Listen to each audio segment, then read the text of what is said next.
सबसे पहले आइए समझते हैं बिटकॉइन के बेसिक्स। तो सबसे पहले तो ये कि ये पहली क्रिप्टो करेंसी है। साल 2009 में इसे जारी किया गया था और इसका आधार है एक पब्लिक लेजर जिसे कहा जाता है ब्लॉकचेन। पिछले एपिसोड्स में हमने इस पर डिटेल में चर्चा की है। तो ब्लॉकचेन एक आधार बन जाता है बिटकॉइन का।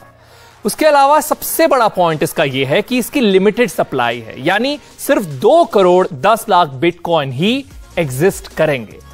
तो वहां इसकी जो वैल्यू है वो बढ़ जाती है। अब इसके पीछे का विजन जो है वो क्या था? सबसे पहले तो peer to peer electronic currency का विजन था। पीयर टू पीयर यानी कोई सेंट्रल अथॉरिटी बीच में ना हो। फाउंडर्स को लगा कि जो पारंपरिक करेंसी में भरोसा है वो समस्या की जड़ है, यानी जो कहीं ना कहीं पैसों पर कंट्रोल है सेंट्रल अथॉरिटी का, उसका सीधा असर पड़ता है मेरे एसेट पर, मेरी वैल्यू पर, मेरे पैसों पर। उसे सॉल्व करने के लिए इन्होंने सेंट्रल अथॉरिटी को ही हटा दिया। अब इससे यह भी हुआ कि मीडिएशन का जो कॉस्ट है वो भी हट गया। अब आप देखिए कि वैल्यू के मामले में बिटकॉइन का सफर जो है बहुत ही इंटरेस्टिंग रहा है। साल 2000 के अंत में इसकी कीमत थी $0.83। आज इसकी कीमत है $60,967। भारत में 48,54,502 रुपए होता है। अब इसके जो ट्रांजैक्शन है उसके बेसिक स्टेप्स क्या हैं? सबसे पहले तो जो भोक्ता हैं उनके पास एक वॉलेट होना चाहिए जो उनका एड्रेस है। ट्रांजैक्शंस एक आम पब्लिक लेजर में दर्ज होती हैं जिसे कहते हैं ब्लॉकचेन।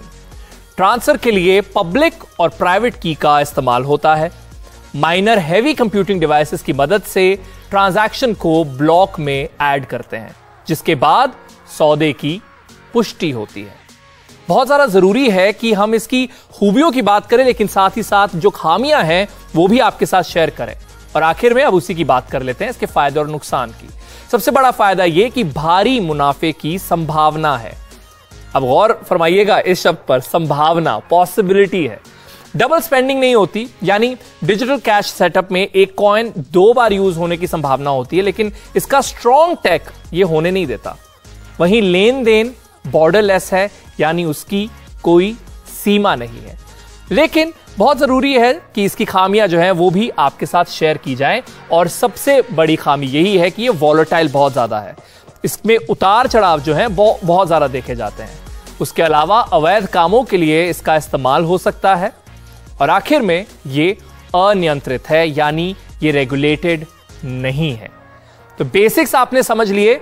अब चर्चा की तरफ बढ़ते हैं। ये हमारा अगला सेगमेंट है। चर्चा के लिए हमारे साथ मेहमान जुड़ रहे हैं। मलिक कोडाडिया, ये को फाउंडर और चेयरमैन है फिनोवेशन लैब्स के। फिनोवेशन लैब फिनटेक बिजनेसेस को डेवलप करती है। तो सर, आपके लिए सबसे पहला सवाल मेरा यही होगा, क्योंकि हमने इसकी वॉलेटिलिटी की बात की है, तो सबसे पुरानी क्रिप्टो करेंसी होने के बावजूद भी ये इतनी वॉलेटाइल क्यों है? नमस्कार अरुण जी, आपने बहुत अच्छे से इसके बेसिक्स एक्सप्लेन किए, और ये बहुत ही जरूरी सवाल है कि ये इतना वॉलेटाइल क्यों है।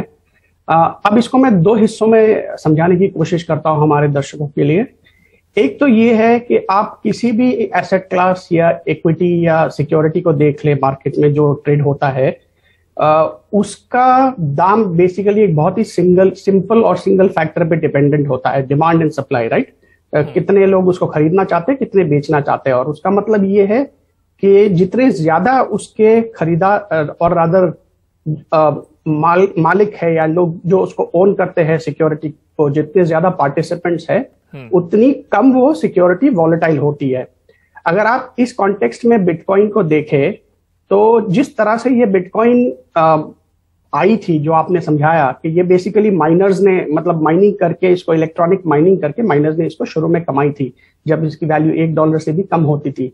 तो अगर आप इसकी होल्डिंग पैटर्न देखेंगे तो जिसको हम जीनी कोएफिशिएंट कहते हैं, मतलब कितना इसमें इनइक्वालिटी है होल्डिंग में between the largest and the smallest holders, ये काफी ज्यादा है, नॉर्मल सिक्योरिटीज के मुकाबले काफी ज्यादा है। इसका मतलब कि बहुत कम वॉलेट एड्रेसेस या बहुत कम निवेशक इन्वेस्टर्स बहुत भारी मात्रा में इसको होल्ड करते हैं।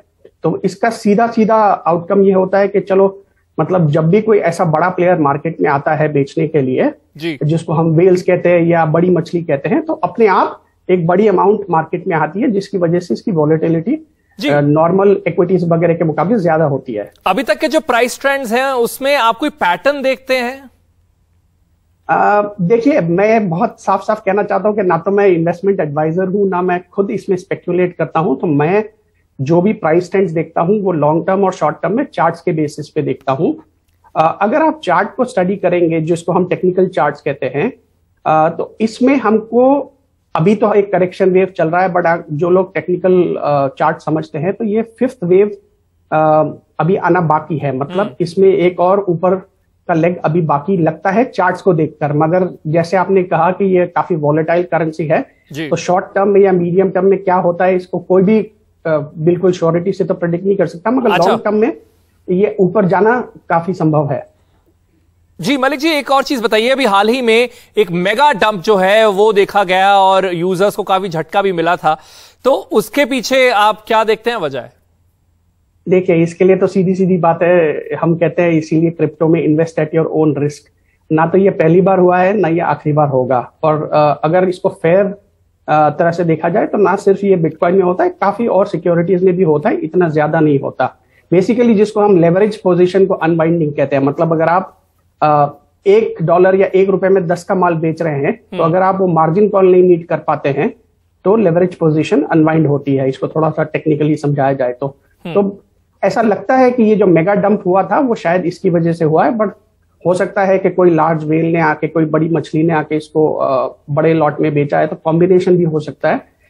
मेरी सिर्फ यही दर्शकों से एडवाइस रहेगी कि आप इन उतार चढ़ाव शॉर्ट टर्म के बेसिस में मत देखिए। अगर आप इसमें करना चाहते हैं, निवेश करना चाहते हैं, तो 5-10 साल के हिसाब से लॉन्ग टर्म करिए, वरना इससे दूर ही रहिए। बहुत बहुत शुक्रिया। ये बेसिक्स जो हैं हमारे, वो भी क्लियर करने के लिए आपने हमारा पहले एक्सप्लेनर सुना, उसके बाद मलिक के जो जवाब हैं उससे भी आई एम श्योर आपको कुछ मदद मिली होगी।